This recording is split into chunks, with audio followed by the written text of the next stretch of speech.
Hello again, crafters, and thank you for joining me at dianerichardsonCraft.stampingup.net. I'm going to be sharing with you how I've made this card, and I'm going to then show you a couple of examples when we finish this one that are just applying the same principle. If you don't have a big shot or a big die cutting machine, the advantage of this card is that it is purely about stamping and just using punches. So the two stamp sets that I've used to make that are the Floral Essence stamp set. I hope you can see that. And we're going to use a couple of the images out of this set. And then I'm using a sentiment from the beautiful Bouquet stamp set. This one just has some really excellent sentiments, and it also has a brilliant variety of flowers if you decided you didn't want to use the Floral Essence. I've got to quickly show you that the background paper that I've used here, if you can see that, I've taken from the bunch, or rather the bundle of paper called Perennial Essence designer paper. So quickly just going to page through a couple of these, and you can see some of the amazing images in here and color combinations. But when I saw the daisies, well, they look like daisies to me anyway, I decided to work with that because it's also the flower of my birth month, which is April. Who else has birthdays in April, I wonder? All right, so the cardstock or card that I've worked with to make this is I've used just two different shades. I've used a yellow, which is a crushed curry in Stampin' Up World, and then the contrasting green, which is the olive green, basic white, and then I've used a piece of that beautiful Perennial Essence designer paper. So if we run through the dimensions quickly, taken an A4 sheet, I've cut it in half and I've scored it down the middle. So I'm going to just give that a fold along that score line. And as I said in my previous videos, I love using a bone folder because it gives you a really nice crisp edge.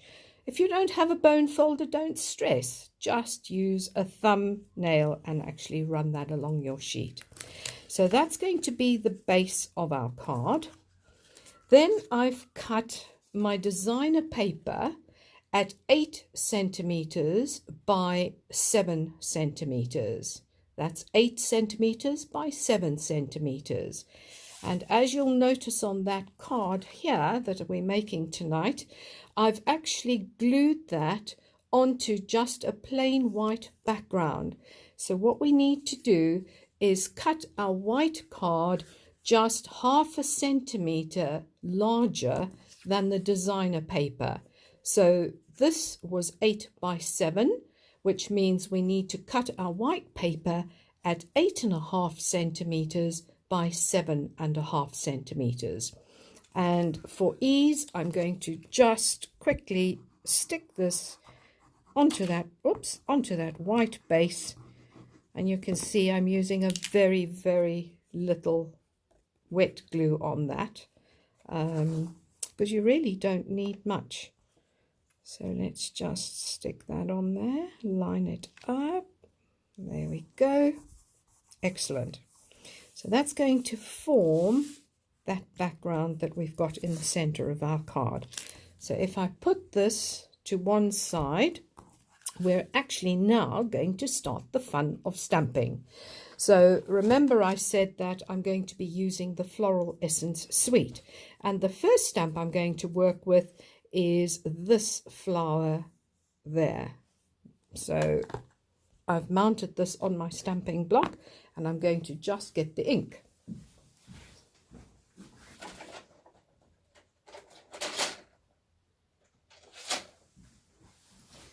And the color that I'm working with, as I said, is crushed curry.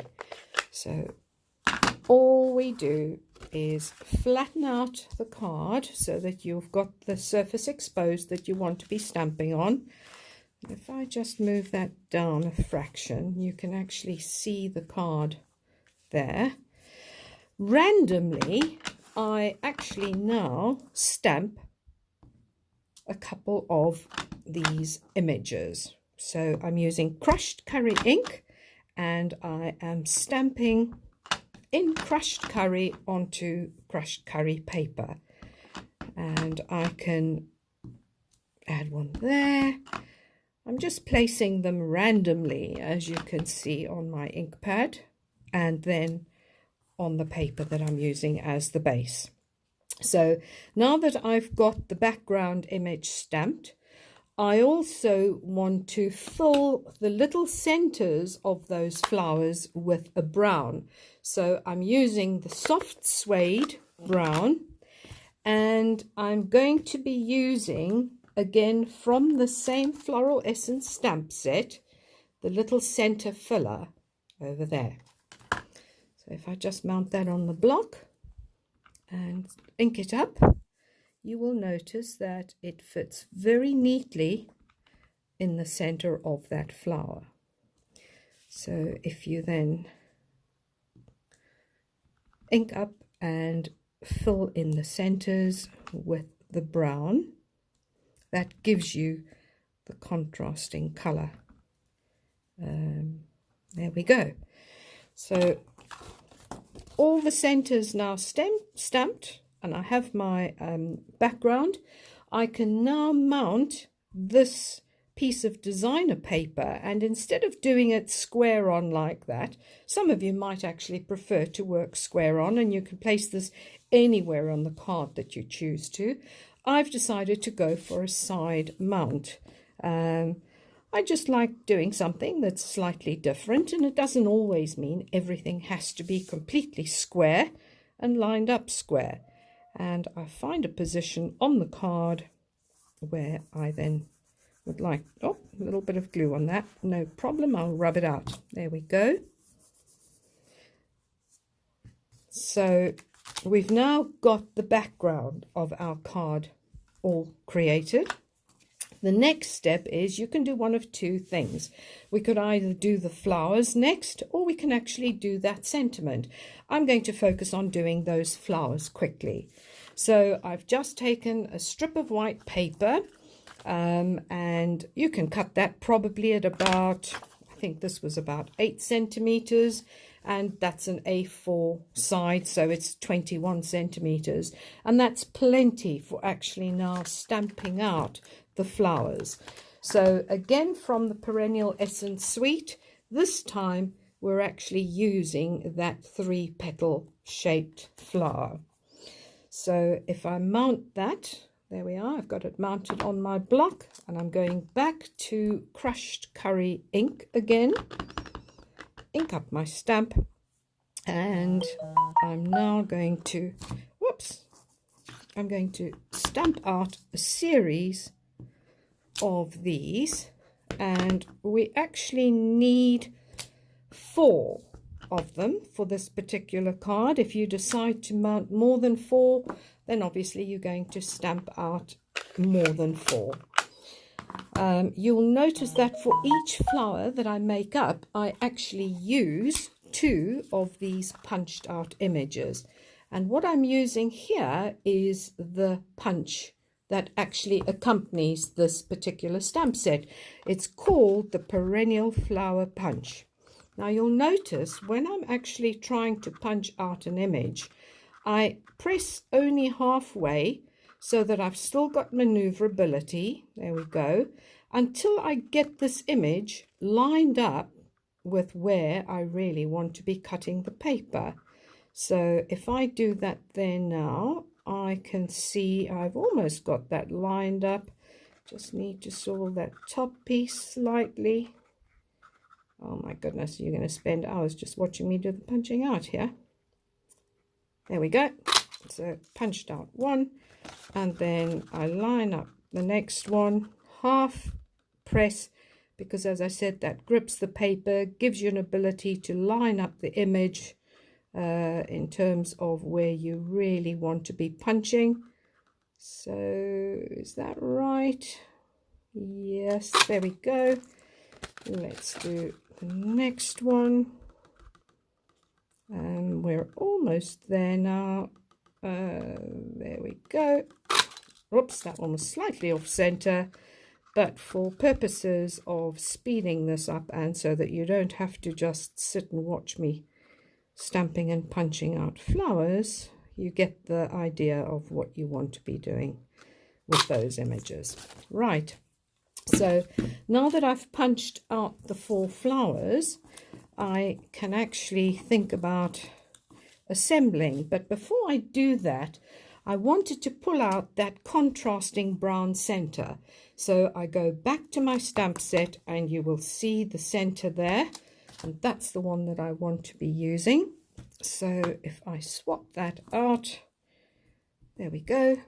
Now I'm going to ink up again in the brown suede ink, and I'm going to just place one of those on the center of each. And actually you only need to do it with the top flower, because you're going to be pasting or sticking 2 of these together, offset like that, and that's how you're actually going to create that flower. So what I can do is just pop a little bit of glue on there, and then I can place my petals on it. There we go. That's one flower done, and I can now do the same thing with the other one. So if I place these petals off center on that one, there we go. Great thing about this multi-purpose glue is because it still gives you a couple of minutes to move it around while it's or as soon as it's been applied. You've got a couple of seconds in which to maneuver it around. What I then found as the next easiest step was to then stick and paste these flowers where I wanted them to be on my card. So I'm going to just stick a little bit of multi-purpose glue on the back of that. And I want one of the flowers down in about that corner. So we'll do that there. And then I want the second flower up in the top left of the card. So what I can do now is position it. I can position it about there. Okay. So I've got the 2 flowers placed. And now what that leaves me to do is to actually apply my leaves. So one of the other punches I'm using tonight is the basic leaf punch. You have the option to stamp the leaf image with that same stamp set and then punch it out. I've decided I'm not going to bother with that. I'm just going to use the punch, and I'm going to punch out a couple of leaves.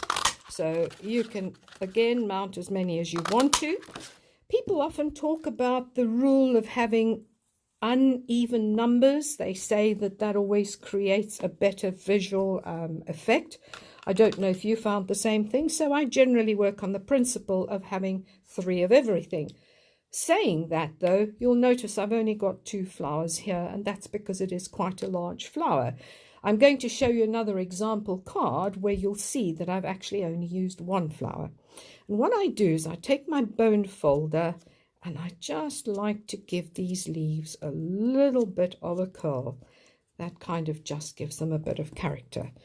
And I do that with all 3 of these before I then decide where I'm going to place them and stick them down. So if we just give each of these a curl, and it's ever so slight, there we go. I now take again a little bit of my wet glue and I just apply a little bit along the stem area like that. And this now allows me to place this leaf wherever I want to. So if I place it, I'm going to place this one in this direction. Because I didn't glue the whole flower, remember I only glued the center, I've got the maneuverability to still lift those petals, so I can slide this leaf in underneath it. There we go. And I'm now going to do the same thing with the other two leaves. So I'm going to pop one down this corner. There we are. Don't want it off page, so we do that. And oops, I'm going to do that with the last one, which I think I'm going to tuck in under this corner here. There we go. Right, so all that leaves now is we've got to stamp out a sentiment. And as I said, the sentiments that come in this Perennial Essence suite are beautiful in their own right, but they're quite big and they're not specifically what I wanted to use this card for. So I'm going to actually use a sentiment that comes from the beautiful bouquet set. There we go. And the sentiment I'm using is thanks a bunch, because I think that's appropriate given that we've got flowers. So if I get the sentiment and just apply that to my stamping block, I could do this in the green, olive green, which will match with the leaves, or I could actually do it in brown. So that was green. I think I'm going to just do the next one in brown. So I've got a piece of white cardstock and I am literally, if I actually stamp it this way, there we go, about that size. And now you have the choice of cutting that down and trimming it to a size that you want to use. So I'm going to quickly trim that down a fraction. So if I get hold of my trimmer, probably about that wide, there we go. And I want to probably chop off the sides, so let's actually slim that down a bit. And you can see I'm not measuring and being very specific. I'm actually just giving it a quick glance and then I'm doing my cutting. You might want to measure it and be very detailed. So what was the last step to round off that sentiment and finish that off? I'm using the punch that has got 3 specific corner areas to it, and this has to be one of my all-time favorite punches. It's called the Detailed Trio. So I slide my piece of cardstock in and I just pop it around, and that allows me, as you'll notice there, to punch those round edges. So if ever you've wondered how people are getting the rounded edges on any of their cards or papers that they're using, it is the Detailed Trio punch. So the rounded edge is all done. All that's left now is to actually apply the sentiment to the card before we then think of doing the inside. And in fact, I think I'm going to apply this one off center to the right of the card there. And you've got an option to lift this on dimensionals, which are little sticky foam pads, or you could actually glue it. I think in this particular case, again, just to differentiate a little and to create some of that texture, I'm going to put these on foam pads. So if I just remove the little sticky backings from these, there we go.